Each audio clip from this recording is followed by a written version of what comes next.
Hello friends, welcome back to GK Prince academy.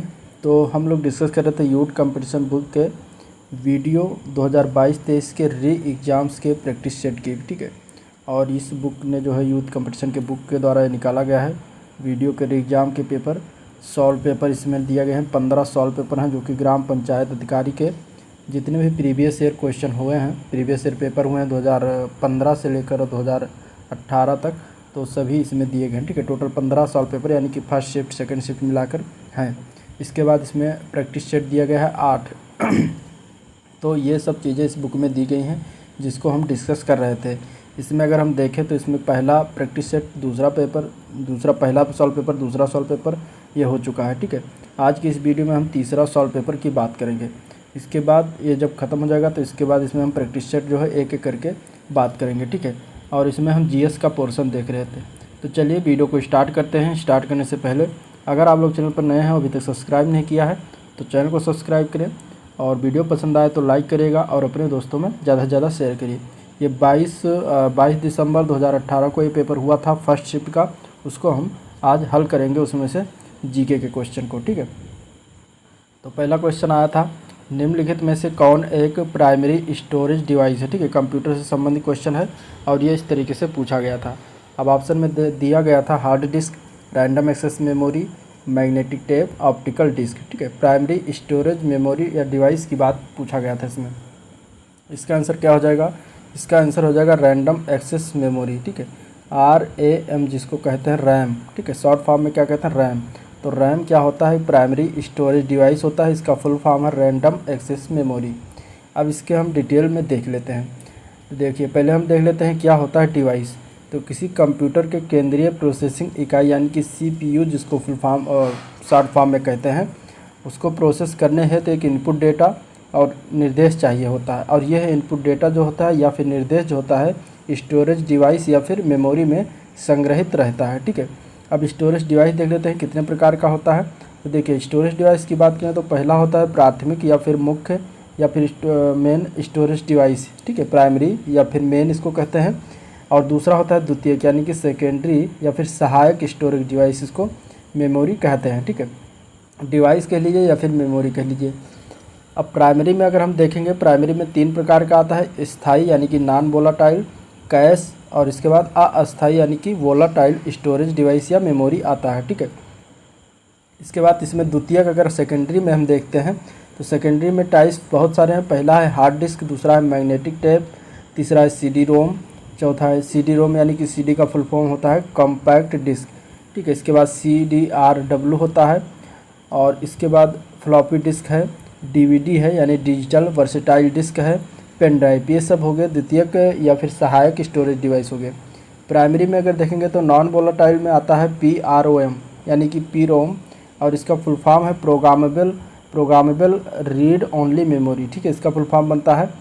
और इसके बाद इसमें आता है प्राइमरी के अस्थाई में रोम, ठीक है। रोम होता है रीड ओनली मेमोरी। EPROM होता है erasable programmable read only memory, इसका फुल फॉर्म भी पूछा जाता है। और एक चौथा होता है डबल EPROM जिसको कहते हैं इलेक्ट्रिकल की erasable programmable read only memory, ठीक है।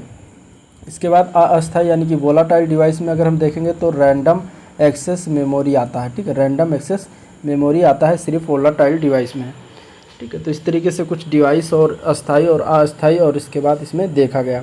अगला क्वेश्चन देखते हैं। अगला प्रश्न आया था कि निम्न में से कौन सा एक जो है प्रोग्रामिंग सॉफ्टवेयर है इनमें से? Clean disc cleanup, Windows disc defragmenter और विजुअल बेसिक, इसमें से कौन सा जो है एक प्रोग्रामिंग सॉफ्टवेयर है, ये बताना था।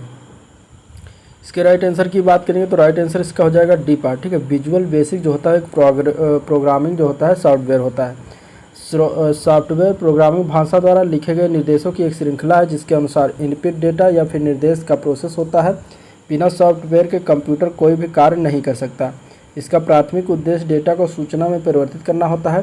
सॉफ्टवेयर के निर्देशों के अनुसार ही हार्डवेयर भी कार्य करता है, ठीक है, और इसे प्रोग्राम भी कहा जाता है। विजुअल बेसिक जो होता है वो सॉफ्टवेयर एक प्रोग्रामिंग सॉफ्टवेयर होता है, और कंप्यूटर प्रोग्रामों को लिखने वाले एवं उनका परीक्षण करने वाले व्यक्तियों को प्रोग्रामर कहा जाता है।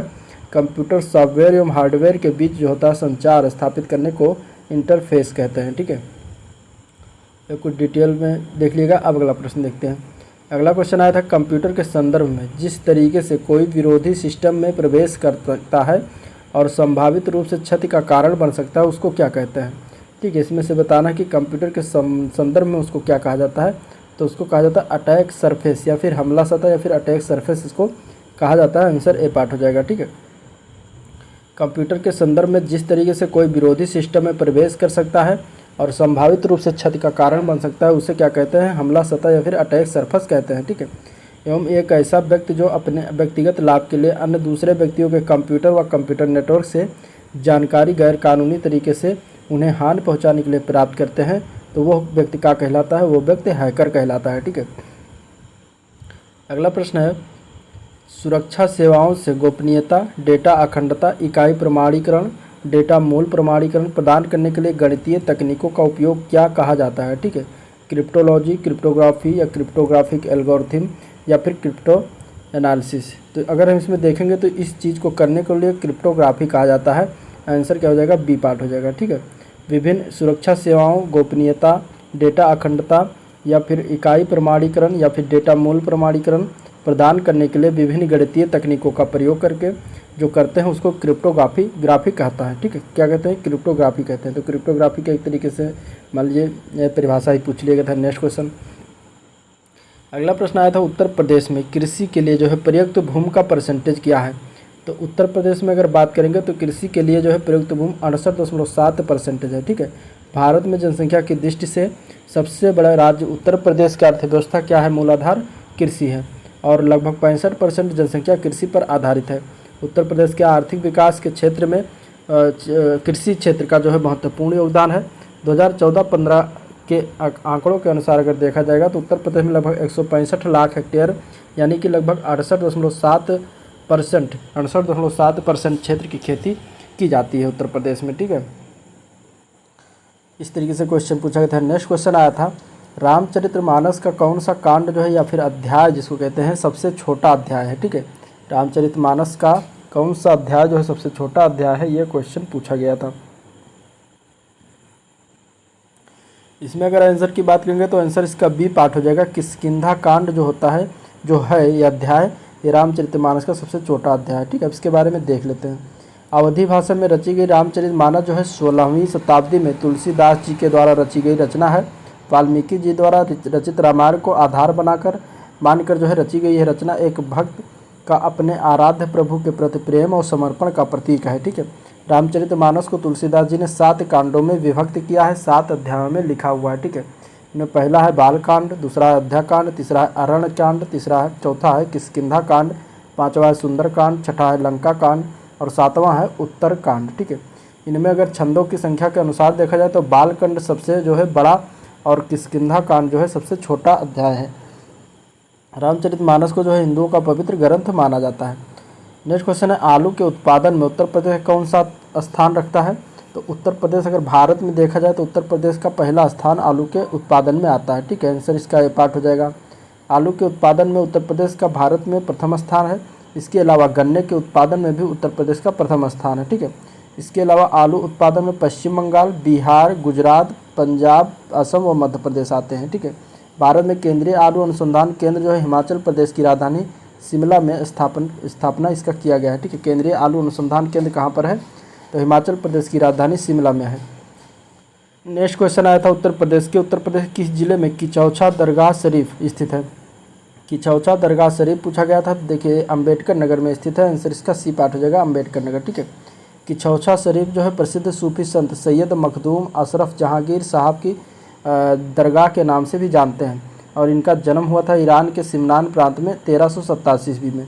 इनके पिता सिमनान प्रांत के बादशाह थे जिनकी मृत्यु 1399 में हो गई और लगभग 13 साल की उम्र में सैयद मखदूम साहब पिता की जगह राजगद्दी पर बैठे, लेकिन कुछ समय अंतराल बाद इनका जो है राजपाट से मोह भंग हो गया और राजपाट अपने भाई को सौंपकर खुद को मानवता से जोड़ लिया और एक बादशाह की शान शौकत जो है ख़त्म करके छोड़कर फकीरी के रास्ते पर चलने वाले सैयद मखदूम साहब ने लोगों की भलाई हेतु भारत के उत्तर प्रदेश राज्य में अम्बेडकर नगर जिले में स्थित टांडा तहसील के किचौछा शरीफ को अपना आध्यात्मिक केंद्र बनाया था। किचौछा शरीफ में जो आज भी उनकी दरगाह बनी हुई है एवं हर साल मुहर्रम के महीनों में लाखों लोग उनकी मज़ार पर मन्नतें लेकर आते हैं। तो ये हो गए सैयद मखदूम साहब। अगला क्वेश्चन देखते हैं, श्रीमती एन राजन का संबंध जो है निम्नलिखित में से किस वाद्य यंत्र से ये पूछा गया था। तो एन राजन का संबंध जो है वायलिन ये बजाते थे, तो आंसर इसका बी पार्ट हो जाएगा। ठीक है, अब कुछ प्रमुख वादक जान लेते हैं। सितार वादन के देखेंगे तो पंडित रविशंकर फेमस हैं, निखिल बनर्जी हैं, विलायत खां हैं। सरोद वादक में अमजद अली खां फेमस, अली अकबर खां और अलाउद्दीन खां हैं। ठीक है, बांसुरी वादक में डॉक्टर हरिप्रसाद चौरसिया, पन्नालाल घोष फेमस हैं। तबला वादक में जो है अल्लाह रखा खां हैं, जाकिर हुसैन है, गुदई महाराज हैं और किशन महाराज तबला वादक हैं। वायलिन वादक में अगर देखा जाए तो एन राजम हैं, विष्णु गोविंद जोग हैं, संगीता राजन इत्यादि हैं। ठीक है, संतूर वादक में पंडित शिव कुमार शर्मा हैं। बीड़ा वादन में एस बालाचंद्रन और बदरुद्दीन डागर हैं। तो ये सब नाम कुछ फेमस वादक से संबंधित चीज़ें थी जिसको आपको जानना जरूर, कोई भी पूछा जा सकता है। नेक्स्ट क्वेश्चन आया था, इलाहाबाद में किस वर्ष अगले अर्धकुंभ का आयोजन किया जाना है। ठीक है, तो इसमें देखिए, अगर इसमें देखा जाए तो प्रश्न के अनुसार ये 2019 हो जाएगा। 2019 में जो है अर्धकुंभ का आयोजन हुआ था। ठीक है तो इस तरीके से आंसर इसका ए पार्ट हो जाएगा। नेक्स्ट क्वेश्चन, निम्नलिखित में से किस अवसर पर जो है सोहर लोकगीत गाया जाता है, ये बताना है। ठीक है, सोहर जो लोकगीत है वो किसके अवसर पर गाते हैं। तो अगर हम देखेंगे इसमें आंसर, तो आंसर हो जाएगा पहला पार्ट ए पार्ट। ठीक है, बच्चे के जन्म दिवस पर जन्म पर क्या होता है, सोहर गाया जाता है, तो आंसर ए पार्ट हो जाएगा। अब सोहर लोकगीत का गायन जो है घर में क्या होता है, संतान या बच्चे की जन्म होने के अवसर पर गाया जाता है। सोहर लोकगीतों में संतान के जन्म उससे संबंधित कहानियों में उत्सव के सुंदर वर्णन मिलते हैं। रामनवमी एवं कृष्ण जन्माष्टमी के अवसर पर भी भजन के साथ सोहर गाने की परंपरा है। इसी प्रकार कजरी महिलाओं के द्वारा गाया जाने वाला लोकगीत है जो मुख्यतः सावन के महीने में गाया जाता है और ये लोकगीत उत्तर प्रदेश में सर्वाधिक प्रचलित है। ठीक है, नेक्स्ट क्वेश्चन आया था, लठमार होली के लिए जो है निम्नलिखित में से कौन सा स्थान प्रसिद्ध है। तो देखिए, लठमार होली जो होता है मथुरा बरसाना में होता है। आंसर क्या हो जाएगा इसका, ए पार्ट सी पार्ट हो जाएगा, बरसाना। ठीक है, अब देखिए इसमें मथुरा से संबंधित वृंदावन, गोवर्धन, गोकुल, बरसाना, लेकिन लठमार होली जो होता है ये बरसाना में होता है। भगवान श्री कृष्ण की प्रेमिका राधा के जन्म स्थान बरसाना है और वहीं पर लठमार होली जो है सबसे रंगीन पर्व होली को मनाने के अनूठे तरीके के लिए विश्व भर में प्रसिद्ध है। ठीक है, बरसाने की लठमार होली जो है फागुन मास की शुक्ल पक्ष की नवमी को बड़े हर्षोल्लास के साथ प्रतिवर्ष धूमधाम से मनाई जाती है। बरसाना उत्तर प्रदेश के मथुरा जिले में स्थित है और इस त्यौहार के दौरान जो है ब्रजमंडल के होली गीत शुद्ध ब्रज भाषा में गाए जाते हैं। नेक्स्ट क्वेश्चन आया था, मिट्टी की बारात नामक कविता संग्रह के जो है लेखक कौन है, ये बताना है। ठीक है, मिट्टी की बारात के कविता संग्रह के लेखक पूछा गया है, तो इसके लेखक हैं शिव मंगल सिंह सुमन। ठीक है, आंसर क्या हो जाएगा इसका, बी पार्ट हो जाएगा। शिव मंगल सिंह सुमन क्या है, शिव मंगल सिंह सुमन जो है इनका जन्म देख लेते हैं तो उत्तर प्रदेश के उन्नाव जिले में हुआ था और मिट्टी की बारात इन्होंने 1972 में एक कविता संग्रह के लेखक के रूप में इन्हें विख्याति प्राप्त किया, जिसकी रचना के लिए 1974 में साहित्य अकादमी पुरस्कार भी प्रदान किया गया था। ठीक है, कुछ लेखक और उनके संबंधी पुस्तकें देख लेते हैं जो कि फेमस चीज़ें हैं। तो देखिए, आशु घोष की फेमस पुस्तक का नाम है बुद्धचरित। बाणभट्ट ने कादम्बरी लिखा। सूरदास के द्वारा सूरसागर साहित्य लहरी लिखा गया। शूद्रक ने जो है मृच्छकटिकम लिखा। रविंद्रनाथ टैगोर की बुक का नाम है गीतांजलि। प्रेमचंद्र की बुक का नाम है गोदान, गबन, रंगभूमि, करभूमि आदि। सुमित्रा नंदन पंत की फेमस बुक चिदम्बरा है। रामधारी सिंह दिनकर के उर्वशी कुरुक्षेत्र। याद रखिएगा, महादेवी वर्मा की यामा और सूर्यकांत त्रिपाठी निराला की अनामिका। ये कुछ फेमस पुस्तकें हो गई। अब अगला प्रश्न देखते हैं। अगला क्वेश्चन आया था, निम्नलिखित में से किस शहर में सेंट्रल फुटवेयर ट्रेनिंग इंस्टीट्यूट है। ठीक है, सेंट्रल फुटवेयर ट्रेनिंग इंस्टीट्यूट कहाँ पर स्थित है ये बताना। इसके राइट आंसर हो जाएगा आगरा। कहाँ पर स्थित है, आगरा में। ठीक है, अब कुछ प्रमुख संस्थान उनसे संबंधित शहर देख लेते हैं। देखिए, सेंट्रल ट्रेनिंग फुटवेयर इंस्टीट्यूट कहाँ पर है, आगरा में। ठीक है, इसके बाद केंद्रीय गन्ना अनुसंधान संस्थान कोयम्बटूर में। राष्ट्रीय समुद्र विज्ञान संस्थान ये कहाँ पर है, पणजी। पणजी कहाँ पर, गोवा में पड़ता है। ये समुद्र के किनारे इसलिए वहाँ पे समुद्र विज्ञान संस्थान है। केंद्रीय वन अनुसंधान ये कहाँ पर है, देहरादून, जो कि उत्तराखंड में पड़ता है। ठीक है, उत्तराखंड में देहरादून वन अनुसंधान संस्थान है। केंद्रीय औषधि अनुसंधान संस्थान ये कहाँ पर है, उत्तर प्रदेश की राजधानी लखनऊ में। अखिल भारतीय आयुर्विज्ञान संस्थान ये कहाँ पर है, तो नई दिल्ली में है। भारतीय मौसम वेधशाला ये कहाँ पर है, तो पुणे में है। कॉलेज ऑफ मिलिट्री इंजीनियरिंग ये कहाँ पर है, तो ये पड़ेगा पुणे में। ठीक है, केंद्रीय तिब्बती संरक्षण संस्थान ये कहाँ पर है, तो ये वाराणसी में। अगला क्वेश्चन आया था, 2011 की जनगणना के अनुसार उत्तर प्रदेश किस जिले की जनसंख्या जो सर्वाधिक है।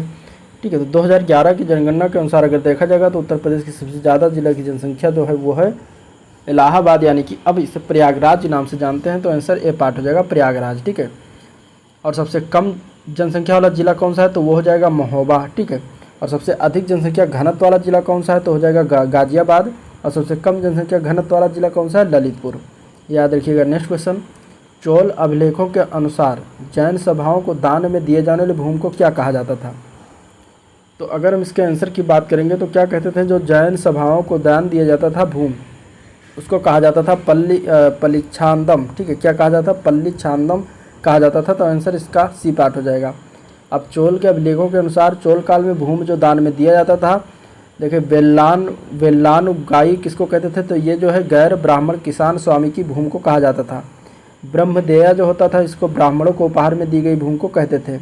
शाला भोगा जो होता था, किसी विद्यालय के रखरखाव के लिए जो भूमि दी जाती थी उसको क्या शाला भोगा कहा जाता था, ठीक है। और पल्लीच्छांदम जो कहा जाता था, ये जो है जैन संस्थानों को दान में दिया गया था भूमि, उसको कहा जाता था। देवदान या फिर तिरुनमट डक्कानी जो ये किसको कहा जाता था, तो ये किसी मंदिर को उपहार में दी गई जो भूमि होती थी उसको कहा जाता था, ठीक है। तो इस तरीके से कुछ भूमियाँ जो चोल काल में दिया गया दान में, तो उसके अलग अलग नाम रखा गया। तो उसमें से ये पूछा गया था, ये पल्लीच्छांदम। अब आपको इसमें पाँचों जानना जरूरी है। चोल प्रशासन में भाग लेने वाले उच्च अधिकारियों को पेरुंदम एवं निम्न श्रेणी के पदाधिकारियों को सेरुंदम कहा जाता था, ये भी याद रखिएगा। अगला क्वेश्चन देखते हैं, तो किस शासक ने जो है भारत में तुगलक वंश की नींव रखी थी। तुगलक वंश की नींव किसके द्वारा रखा गया था, तो गयासुद्दीन तुगलक था। आंसर इसका क्या हो जाएगा, बी पार्ट हो जाएगा, ठीक है। गयासुद्दीन तुगलक जो है तुगलक वंश का संस्थापक था। ये इसने गाजी मलिक या गयासुद्दीन तुगलक इसे कहते थे। इसका संबंध करौना जनजाति से था। गाजी मलिक जो है 8 सितंबर 1320 को गद्दी पर बैठा। इसने सिंचाई के लिए कुआं नहरों का निर्माण कराया। इसने तुगलकाबाद नामक नहर की भी स्थापना की थी, ठीक है। अगला क्वेश्चन देखते हैं, तो निम्न में से किस शासक की मृत्यु उसके पुस्तकालय के सीढ़ियों से उड़कर गिरकर हुई थी, तो वो था हुमायूं। कौन था, हुमायूं, ठीक है। आंसर डी पार्ट हो जाएगा। भारत में मुगल वंश का संस्थापक कौन था, बाबर था। और उसका पुत्र क्या था, कौन था, हुमायूं था, ठीक है। हुमायूं जो था ये 1530 में मुगल वंश की गद्दी पर बैठा। और गद्दी पर बैठने के पूर्व जो है हुमायूं बगदाद प्रदेश का सूबेदार था। 1539 में चौसा का युद्ध जो है हुमायूं और शेर खां, यानी कि जिसे शेर शाह सूरी के नाम से जानते हैं, इनके बीच युद्ध हुआ, जिसमें क्या हुआ, हुमायूं पराजित हुआ। और इस युद्ध के बाद शेर खां ने शेरशाह की उपाधि धारण की। और इसके बाद एक बिलग्राम अथवा कन्नौज का युद्ध हुआ 1540 ईस्वी में, जिसमें हुमायूं फिर एक बार क्या हुआ, शेर खां से पराजित हुआ। 1555 ईस्वी में हुमायूं सिंध चला गया, जहाँ पर 15 वर्षों तक निर्वासित जीवन व्यतीत किया। 1555 में जो है हुमायूं ने पंजाब के सूरी शासक सिकंदर को पराजित कर पुनः जो है दिल्ली की मुगल वंश की गद्दी पर जो है बैठा। 1556 में हुमायूं की मृत्यु की उसके दीनपनाह भवन में जो है स्थित पुस्तकालय की सीढ़ियों से गिरकर हो गई थी। अगला क्वेश्चन है, विश्व प्रसिद्ध मोर सिंहासन का निर्माण जो है उसकी लाल किले में स्थापना निम्न में से किस मुगल शासक ने किया था। देखिए, अब जो विश्व प्रसिद्ध मोर सिंहासन है, इसका निर्माण और उसकी जो है लाल किले की स्थापना किस मुगल शासक के द्वारा किया गया था, तो ये किया गया था शाहजहाँ के द्वारा, ठीक है। जो मोर सिंहासन, मयूर सिंहासन को कहते हैं, मयूर सिंहासन का निर्माण और लाल किले में उसकी स्थापना शाहजहाँ के द्वारा किया गया था। तो आंसर ए पार्ट हो जाएगा। अब इसको डिटेल में देखते हैं। मयूर सिंहासन का निर्माण शाहजहाँ ने करवाया था। पहले ये जो था ये आगरा के किले में था, बाद में इसे दिल्ली के लाल किले में शिफ्ट किया गया, जिसे यहाँ से लूट कर नादिर शाह अपने देश ईरान ले गया था। शाहजहाँ के शासनकाल को मुगल स्थापित कला का स्वर्णकाल भी कहा जाता है। शाहजहाँ के द्वारा बनाई गई प्रमुख इमारतों में दिल्ली का लाल किला है, दीवान आम, दीवान खास, दिल्ली की जामा मस्जिद, आगरे की मोती मस्जिद व ताजमहल स्थित है, ठीक है। नेक्स्ट क्वेश्चन, बोधगया एक महत्वपूर्ण बौद्ध तीर्थ क्यों है। बताना कि बोधगया जो है एक महत्वपूर्ण बौद्ध तीर्थ केंद्र क्यों है, ये बताना, ठीक है। अब ऑप्शन में दिया गया है कि क्योंकि यहाँ गौतम बुद्ध पैदा हुए थे, तो गलत है। गौतम बुद्ध यानी कि हम बौद्ध धर्म से संबंधित बात कर रहे हैं, तो बौद्ध धर्म की बात अगर हम करें तो एक वीडियो में मैंने इसको प्रोवाइड करा है बौद्ध धर्म के बारे में, 10 मिनट का है, ठीक है, ज़्यादा टाइम का नहीं है। आप फास्ट करके देखेंगे तो 5 मिनट में इसको देख सकते हैं, तो उसको जाइएगा, ज़रूर देखिएगा। बौद्ध धर्म आपको बहुत सारे 10 मिनट के अंदर, 10 से 15 मिनट के अंदर पूरी जानकारी जो है बौद्ध धर्म में मिल जाएगी, ठीक है। तो ये इसका मैं लिंक डिस्क्रिप्शन में दे दूँगा, आप लोग वहाँ से भी इसको देख सकते हैं और देखिएगा ज़रूर, ठीक है। आपके एग्जाम पॉइंट ऑफ व्यू से बहुत इंपॉर्टेंट है।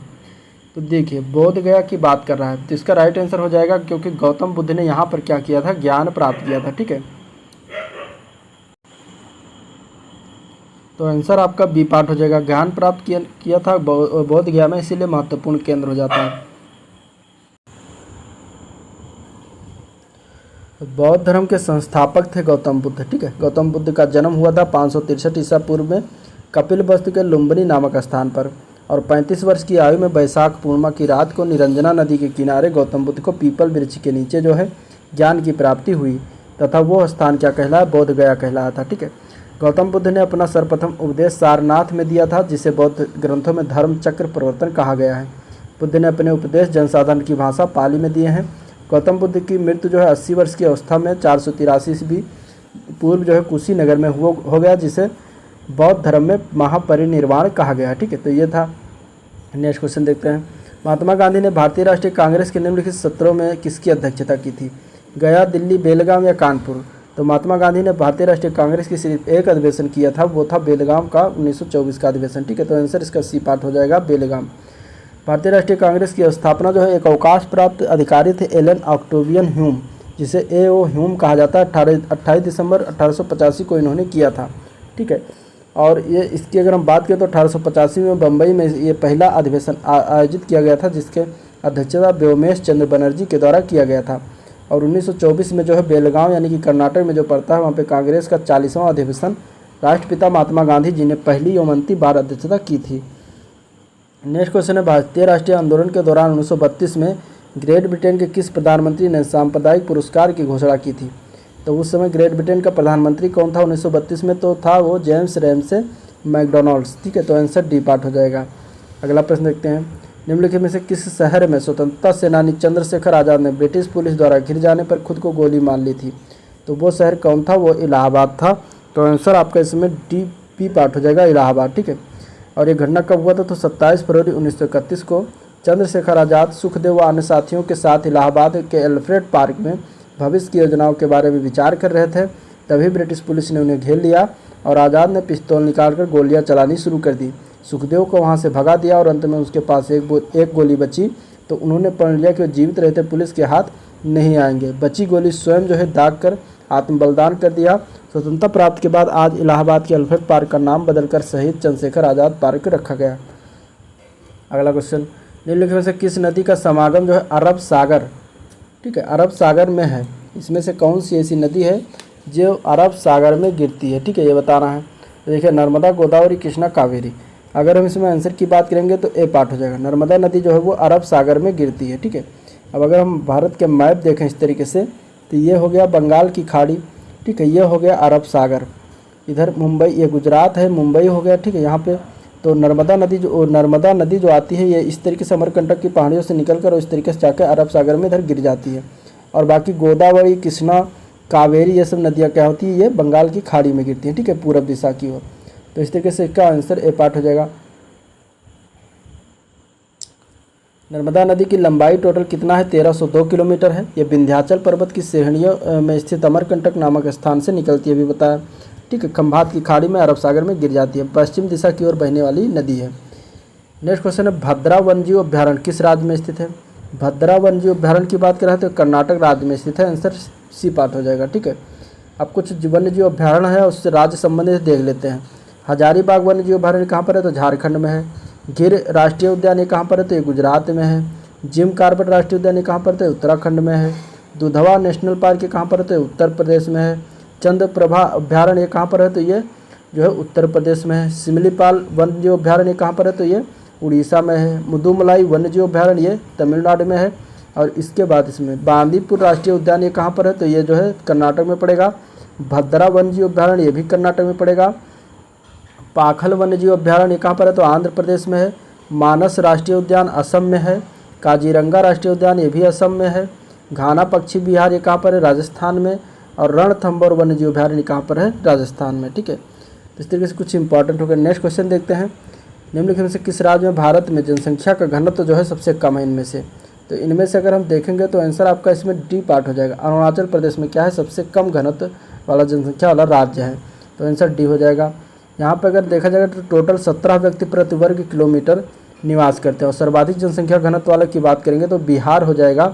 1106 व्यक्ति जो है प्रति वर्ग किलोमीटर निवास करते हैं। ठीक है, और इसके बाद भारत का जनघनत्व देखेंगे तो जनसंख्या घनत्व 382 प्रति वर्ग किलोमीटर है। ठीक है, सबसे सर्वाधिक जनसंख्या वाला राज्य कौन सा, तो उत्तर प्रदेश है। न्यूनतम जनसंख्या वाला राज्य सिक्किम है। सर्वाधिक साक्षरता वाला राज्य कौन सा है, तो केरल है। 93.91% वहाँ पे लोग साक्षर हैं। अगला प्रश्न है डेन्यूब नदी का उद्गम किस देश में है। डेन्यूब नदी जो है वो इसका उद्गम स्थल कहाँ पर, जर्मनी देश में है। आंसर इसका बी पार्ट हो जाएगा। ठीक है, ये मध्य यूरोप में बहने वाली एक नदी है। यह नदी जर्मनी देश में ब्लैक फॉरेस्ट के पहाड़ों में स्थित दो नाउएसिंगन कस्बे से जो है निकल शुरू होती है और फिर दक्षिण में पूर्व की ओर बहती है। अंत में काला सागर में जाकर समुद्र में मिलती है। डेन्यूब नदी जो है वोल्गा नदी के बाद यूरोप की दूसरी सबसे बड़ी लंबी नदी है। नेक्स्ट क्वेश्चन आया था क्षेत्रफल के आधार पर सबसे बड़ा महाद्वीप निम्न में से कौन सा है। क्षेत्रफल के आधार पर अगर बात करेंगे तो एशिया महाद्वीप सबसे बड़ा हो जाएगा। ठीक है, जिसमें भारत, चाइना, ठीक है, नेपाल, पाकिस्तान, भूटान ये सब आते हैं। ये सब एशिया महाद्वीप के अंतर्गत आते हैं। और क्षेत्रफल के आधार पर जो है एशिया सबसे बड़ा है। और जनसंख्या की दृष्टि से देखा जाएगा तो एशिया जो है महाद्वीप विश्व में सबसे अधिक जनसंख्या वाला भी निवास करता है। एशिया महाद्वीप में चीन जो है विश्व में सर्वाधिक जनसंख्या वाला देश है।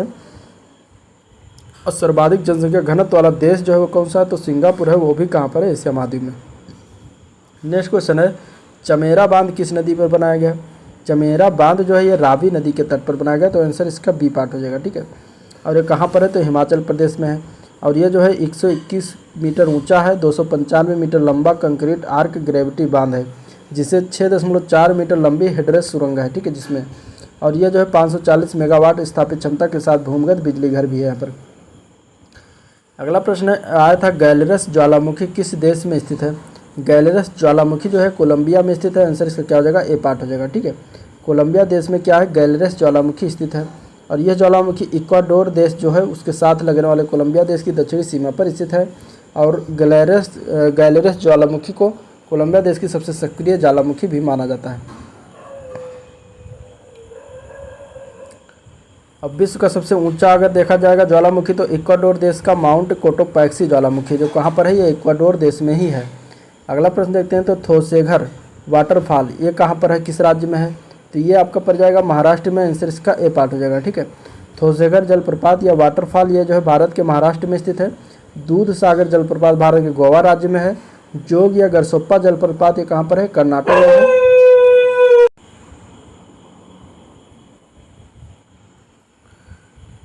डुडम्मा जलप्रपात ये उड़ीसा राज्य में स्थित है।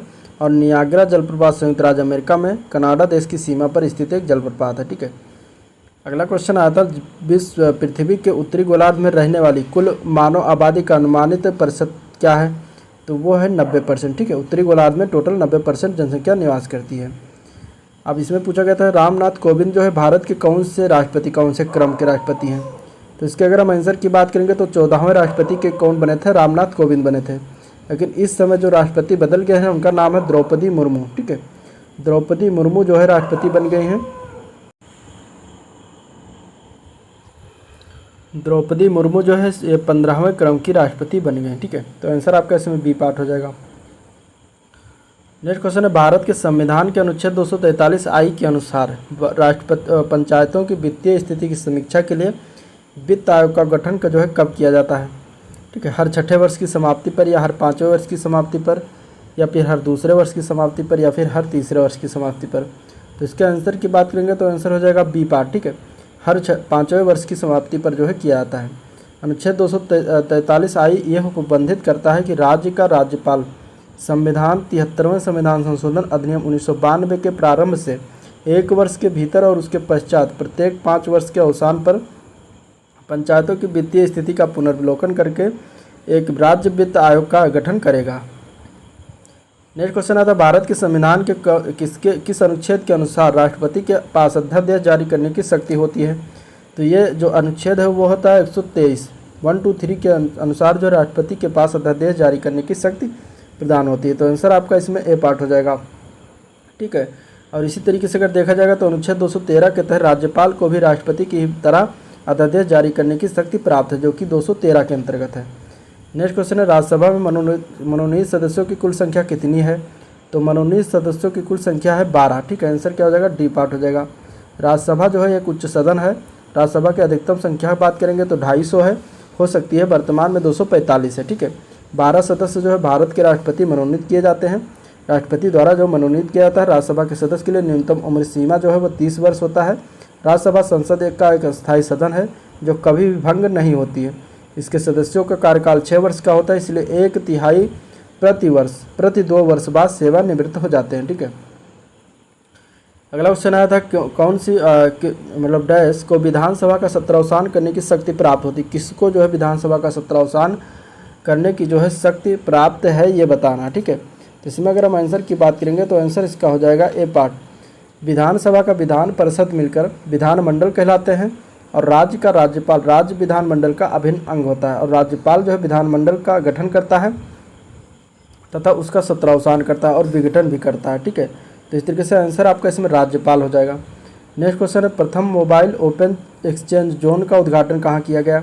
प्रथम मोबाइल ओपन एक्सचेंज जोन का उद्घाटन जो किया गया है ये नोएडा में किया गया था और ये जो है उस समय के करंट अफेयर से संबंधित क्वेश्चन है। ठीक है। नेक्स्ट क्वेश्चन है 2018 के किरनी FDI कॉन्फिडेंस इंडेक्स का भारत में क्या स्थान था।